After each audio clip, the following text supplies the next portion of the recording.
नौटंकी वेश धारण करके आके बैठ गया, देव रूप बना के बैठ गया। ये घटना हमारे साथ भी तो होती है। हम सब जानते हैं कि सनमार्ग पर चलने पर कितने ग्रहण सामने आते हैं, कितनी आपत्तियां विपत्तियां आती हैं।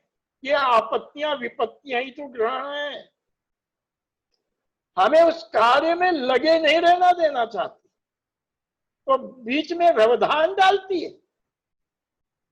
उन व्यवधानों को दूर करने के लिए क्या हुआ था, कथा कहती है, जो ही भगवान विष्णु को पता चला, उनको शिकायत की गई, कैसे देव रूप बना करके रहो बीच में आके बैठ गए।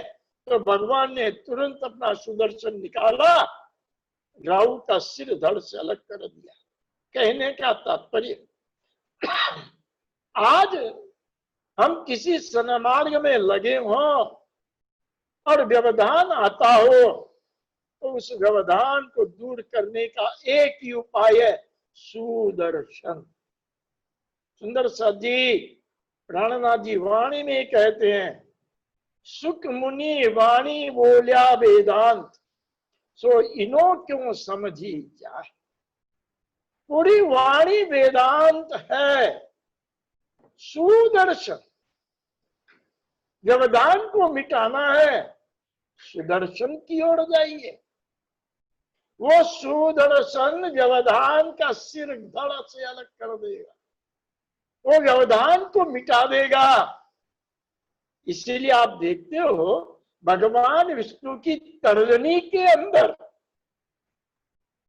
वो सुदर्शन है। तर्जनी अंगुली गुरु का प्रतीक होती है, आप सब जानते हैं। ये अंगुली गुरु का प्रतीक होती है, और गुरु क्या कह रहे हैं, सुदर्शन। और तुम्हें सुदर्शन करना है, इस चक्र को देखो। ये सुदर्शन रूपी चक्र तुम्हारे काल चक्र को मिटाने का एक साधन। जिस काल चक्र में ये आत्मा फंसी हुई है, जो उसका योग नहीं होने देती, परमात्मा से योग नहीं होने देती, ये काल चक्र सदैवाड़े आता है, बार बार हमें आवागमन के चक्र में डालता है ये काल। उस काल चक्र से निवृत्त होने के लिए, उस आवरण को हटाने के लिए, उस ग्रहण को मिटाने के लिए सुदर्शन के पीछे जाना होगा। और सुदर्शन है गुरु के पास, ये गुरु की अंगुली है। भगवान विष्णु इशारा कर रहे हैं, अरे सुदर्शन की ओर जाओ। ये सुदर्शन तुम्हारे काल चक्र को नष्ट कर देगा, ग्रहण को नष्ट कर देगा, तुम्हें अमृत की प्राप्ति में सहायक होगा। सुंदर सा जी, हमें वो अमृत नहीं चाहिए जो स्वर्ग ले जाए, हमें तो वो अमृत चाहिए जो आत्मा से परमात्मा का मिलन करवा दे। ऐसे उस योग की ओर हमें बढ़ना है। सुंदर सा जी, ऐसा आज का ये दिवस, आत्मा के लगे ग्रहण को मिटाओ। भौतिक ग्रहण, ये खगोलीय घटना उसका प्रतीक बनकर के हमारे सामने आई। ये आई तब हमने उसको याद किया, ये प्रतीक भी आवश्यक हो गया। उस प्रतीक के पीछे आज ग्रहण की इतनी बड़ी बात आज हमने सुनी है। तो आत्मा के ऊपर ये आवरण जो है अज्ञान का, इसी मोह माया का ये अज्ञान रूपी आवरण हमें हटाना है। इसके लिए आज हम यहाँ बैठ करके सत्संग कर रहे हैं। कोई ऐसा शब्द कान में पड़ जाए, मैंने पिछली बार भी आपसे कहा था, शायद याद होगा आपको, कान में सुनी बात मन तक जानी चाहिए, मन में गई बात बुद्धि तक पहुंचनी चाहिए, और बुद्धि में गई बात आत्मा तक जानी चाहिए, तब जा करके उसका योग होगा। हम विश्व रूप का दर्शन कर रहे थे, विराट दर्शन कर रहे थे, विराट की व्याख्या को बड़े विस्तृत रूप से सुन रहे थे। मुझे अभी अभी ये ख्याल आया जब मैंने कहा ये बात बुद्धि और बुद्धि से आत्मा तक जानी चाहिए। अरे सुंदर साथ जी, 14 लोकों का हमने वर्णन सुना था जो हमारे सामने पिंड ब्रह्मांड लिखा है। ये 14 लोक सामने भी है और 14 लोकों का एक अंश मैं खुद हूं। हर प्राणी ऐसा समझे। वो 14 लोकों के एक अंश रूप में मैं यहाँ पर उपस्थित हूं। नीचे तली से लेकर ऊपर इस तलवे तक ये 14 लोक हैं।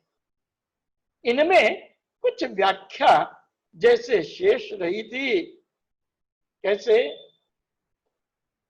ये अभी अभी एकदम से ख्याल आया तो मैंने कहा इसको अवश्य सुना देना चाहिए। समय निकट है फिर भी थोड़ा। 14वें लोक में आपने सुना था सतलोक में 3 पुरियां हैं। दाहिनी पर तरफ भगवान शिव की पुरी है कैलाश। शिवजी का स्वरूप आपके सामने है, नाम लेते ही सामने आ जाता है वो स्वरूप। कैसा अद्भुत स्वरूप है आप देख रहे हो। नीचे चरणों से लेकर के और ऊपर जटाजूट से निकलती हुई गंगा जी, अर्धचंद्र और वो बिंदु। समय तो बहुत कम रहा है, अनुरुद्ध बता रहा 4 मिनट है। हम 4 मिनट का उपयोग सदुपयोग करें। फिर एक ब्रेक आएगा, उस ब्रेक के पश्चात आप फिर महाराज श्री 108 श्री श्री जगतराज जी महाराज का प्रवचन सुनेंगे। कोई बात नहीं, हमारा हर रविवार प्रवचन चलता है, हम इसकी व्याख्या विस्तृत करेंगे, जरूरी भी है जान लेना। अन्यथा ये ग्रहण लगाई रह जाएगा, अज्ञान रूपी ग्रहण। जब जान लेते हैं ना फिर मानना बड़ा आसान हो जाता है।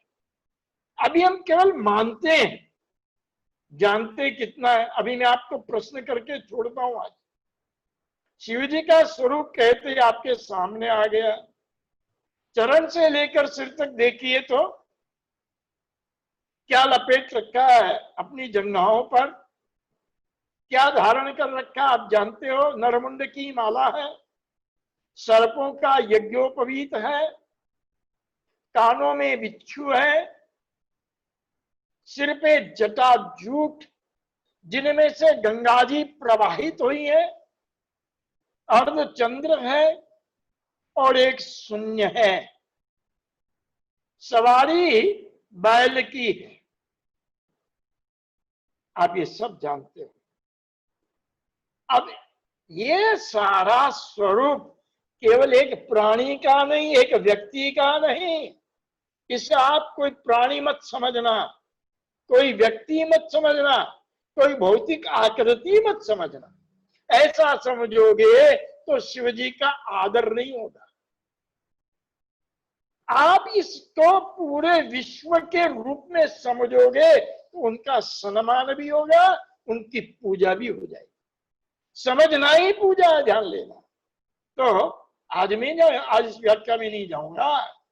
व्याख्या अवश्य आपको सुननी है, नहीं सुनोगे तो आप अधूरे रह जाओगे। मैंने तो आपको कह दिया आपको सुनना है।